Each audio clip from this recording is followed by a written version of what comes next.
Faire venir les dôles aux eaux de Granby, ça a été un processus très long, très laborieux. Il y a eu beaucoup de rencontres. On a dû remplir des formulaires pour être capable de prouver qu'on est en mesure de pouvoir les garder convenablement. Comme c'est un nouvel habitat, il a fallu faire approuver l'habitat. Ça a été un processus très long avec les permis. Il fallait attendre les permis d'exportation. Il fallait que par la suite que nous, on fasse une demande d'importation. Après ça, il a fallu faire arrimer ça avec l'aéroport, l'inspection aux douanes. Ça a été un travail assez laborieux, mais le résultat en valait le coup.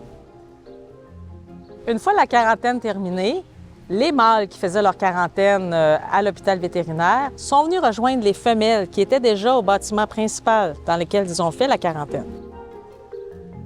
Ce qu'on a fait, c'est qu'on les a mis en vue à travers le grillage pour qu'ils soient capables de se sentir. Et nous, ça nous permettait justement de voir l'interaction qu'ils avaient déjà à travers le grillage.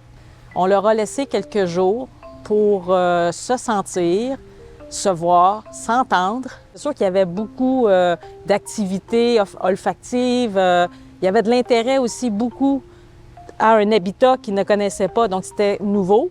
Et c'est un peu ça qu'on recherche aussi quand on veut introduire des animaux ensemble. Le meilleur moyen, c'est de le faire dans un environnement qui est neutre. Donc, l'habitat était nouveau. Une fois tous les individus qui ont été comme introduits ensemble, il y a eu un petit peu de changement au niveau de la hiérarchie. On a remarqué certains rapprochements entre certains individus. L'arrivée des dôles aux eaux de Granby, c'est un grand événement pour nous. Il faut comprendre que le dôle, c'est une espèce qui est en danger d'extinction dans son milieu naturel. Et ça rentre directement dans la mission du zoo de Granby au niveau de la conservation. Nous contribuons au programme de recherche qui se fait actuellement au Népal sur cette espèce-là. Nous sommes les seuls au Canada à maintenir cette espèce. On a eu la chance de pouvoir être intégrés dans le programme de conservation qui est géré par l'Association européenne des zoos, qui, eux, travaillent concrètement aussi sur le terrain avec les populations au Népal pour essayer aussi là-bas de leur faire comprendre l'importance de cette espèce-là.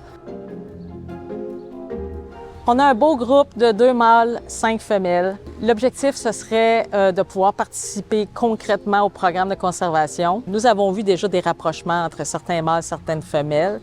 Donc, on se croise les doigts. Sait-on jamais, on va vous tenir au courant.